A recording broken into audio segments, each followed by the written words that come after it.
আমি জানি ও তোমাকে খুব কষ্ট হয়েছে, আমি ওকে ছাড়বো না, তুমি চিন্তা করো না। ও আমার হাত। চিরদিনই তুমি যে আমার সিরিয়ালের আজকের ফুল এপিসোডটি দেখার জন্য লাইক ও সাবস্ক্রাইব করুন। মেঘরাজ বলে, তুই কি করে আর্য সিংহরায় হয়েছিস সেটা এবার বল। তোর প্রেমিকা তো আসল পরিচয় জানে না, আমাকে সেটা তো জানাতে হবে। মেঘরাজ ভিডিও চালু করে বলে, এবার শুরু কর তোর বক্তব্য, যদি অপর্ণাকে বাঁচাতে চাস।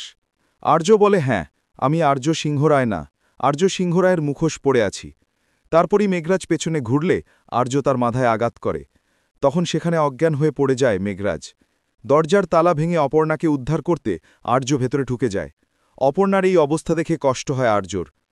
মেঘরাজ বলে, কোনোভাবেই আমি তোকে এখান থেকে অপর্ণাকে নিয়ে যেতে দেব না। একটা ছুরি দিয়ে আর্যর ঘাড়ে আঘাত করে মেঘরাজ। তখন আর্য সেই ছুরিটা বের করে মেঘরাজের পেটে বসিয়ে দেয় আর অপর্ণাকে বাঁচায় এবং বলে, দেখো অপর্ণা, আমি ওকে আঘাত করেছি, আমি ওকে শাস্তি দিয়েছি।